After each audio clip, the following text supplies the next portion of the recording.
Shout out sa lahat, good morning. Alas 11 ng umaga dito, ganito paligid namin ngayon. Ha! Wala ka pa makitang mga bundok na nun banda kasi nabalot sa fog. Grabe. Ang lamig ngayon dito sa amin.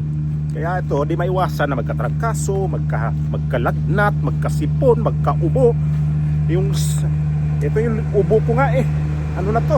Isang linggo na halos, di pa akong gumaling. Ito yung lugar namin, yung araw, halos di makalabas. Nabalot ng fog. Naalala ko to sa amin dati. Sa ano ba? Yung kapanahonan ng kabataan. Yung bata pa tayo talaga noong time na yun na nasa maliit pa ako sa Bohol pa pala dati. Pag ganitong pag-umaga ba na makita na, uy, naggabon man. Sarap ng pakiramdam nandito. Pag ganitong winter dito, parang bumalik ako sa lugar namin sa Bohol. Ano na ba? Na grabing pag. Ito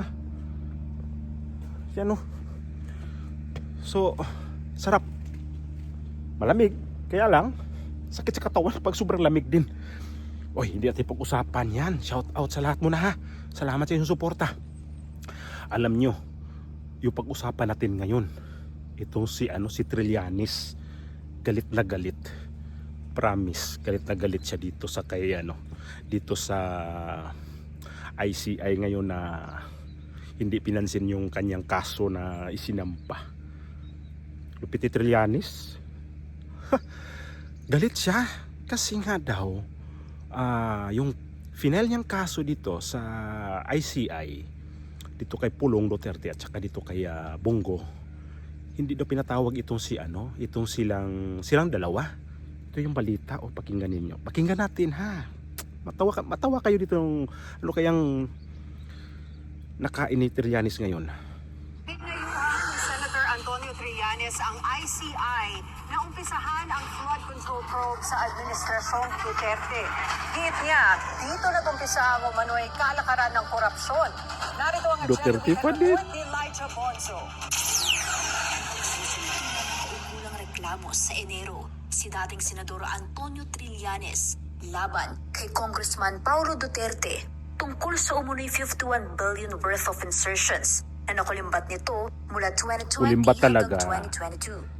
Isang hearing po sa House of Representatives noong September, kinonfirm ni yumaong Yusek Cabral na nagkaroon ng 51 billion pesos worth of insertions si Paulo Duterte from 2020 to 2022.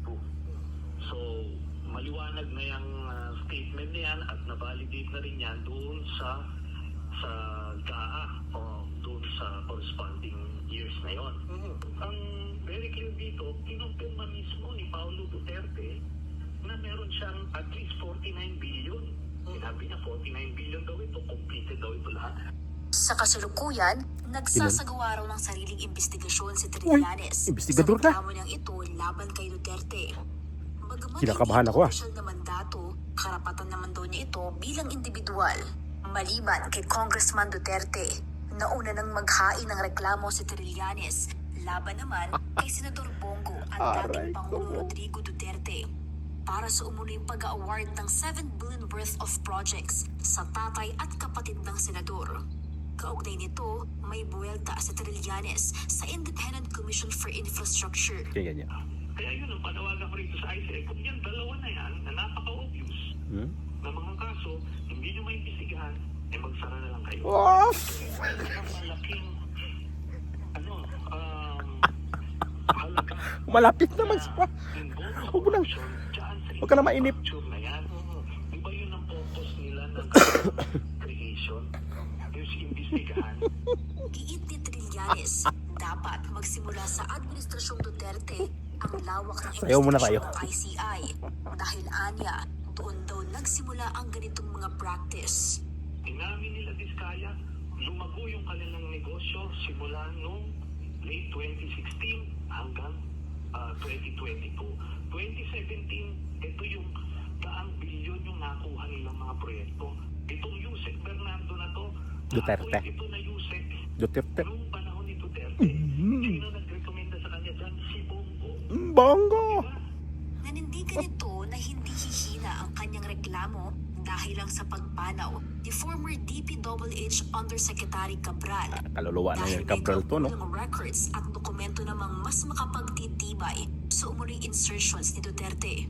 Sa isang statement, sinabi ni Congressman Duterte na lahat ng proyekto nakuha niya mula 2020 hanggang 2022 para sa Davao City ay na-implement at opisyal na sinertify ng DPWH Oh, ang yun. completion nito. Tapos ka. Patuloy daw ang transparency efforts ng mambabatas at maaari din daw tignan ng publiko ang mga kaukulang dokumento sa DPWH website para ma-verify ang completion ng mga proyekto. Para sa Agenda Weekend, Elijah Bonzo, Billionaire News Channel. Anong problema mo, Trillanes? Ha? Investigador ka na pala ngayon. Pag-imbestiga mo, di ka umabot doon sa sinabi ni Pulong Duterte na hindi maanomali ang kanyang project. Naman, oh. Alam mo, Trillanes, kung mainit ang ulo mo sa mga Duterte, punta ka dito sa lugar namin. Makikita mo kung dito lugar namin nagkakalito kalamig. Kalamig din ulo mo. Baka ma-frozen pa yan.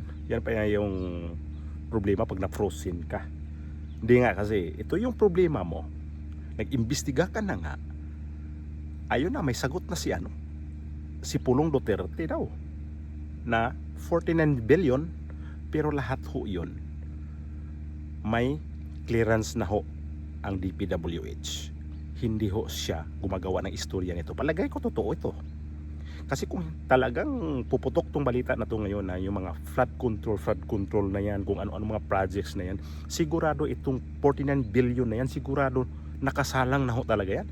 At inimbitahan ito si Pulong Duterte dito sa ICI, hindi sinipot. Ba't ako sisipot dyan? Kahit naman siguro ako, bakit ako sisipot dyan kung wala naman kung anomalya? Yung ano ko, imbestagahan nyo muna. I-check nyo muna sa COA o dito sa DPWH kung talagang yung project na gusto kong gawin o hindi nagawa yan, kung may mga anomalya yan. Tsaka na kayo mag-imbestiga talaga. Si Trillanes nag-imbestiga na nga eh. Tapos ngayon galit na galit siya sa ICI. Magsara na lang kayo.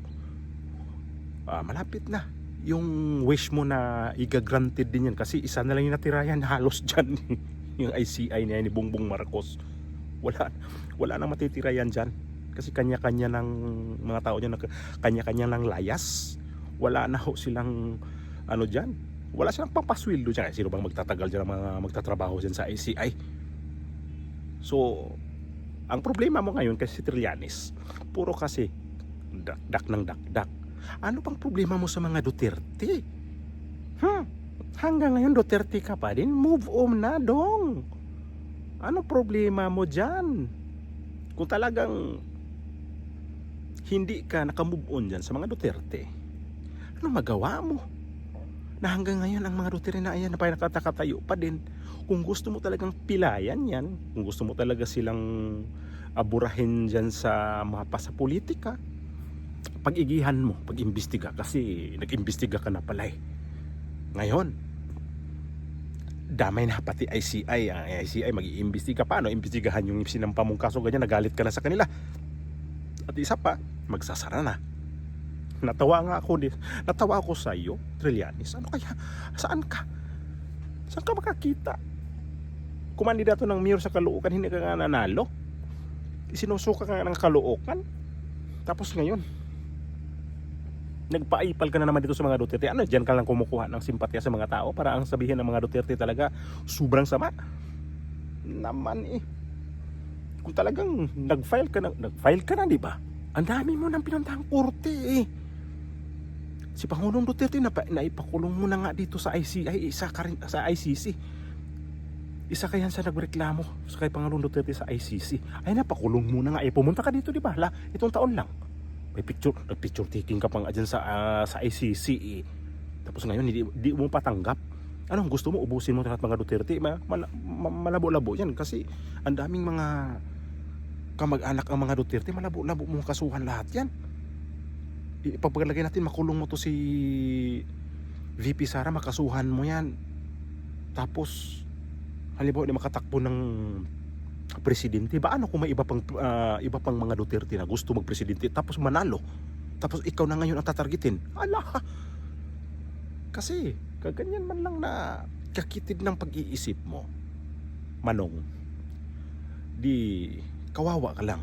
Kasi mukhang na-stress ka na sa mga Duterte. Na-stress ka rin sa ICI. Nako naman.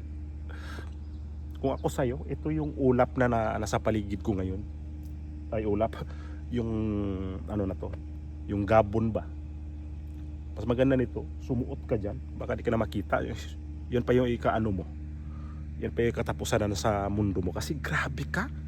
Hindi ka nagsawa sa iyong mga paratang sa mga tao. Yung sinabi mo kay Pulong Duterte, may report na ho ang DPWH niyan na okay yung mga project dyan. Nabalita yan eh. Unang-una nabalita yan eh. Napanood ko yun. O di ba kung magkano yung amount ng project na yun? Nandun kasi yung pinagawa ng mga ano yun eh. May mga kasama daw yung palengke. May kasamang mga diversion road. May kasamang mga mga flood control. Pero hindi mo nakita. Nag-imbestiga ka, di ba? Hindi mo nakita yon. So ang pag-iimbestiga mo, mababaw lang. Ba't hindi ka kasi sumali na lang dyan sa ICI? Baka sakali yung ICI niyan lalong lumakas yan pag nandyan ka. Apply ka sa ICI. Naisip ko yun apply ka sa ICI kaya.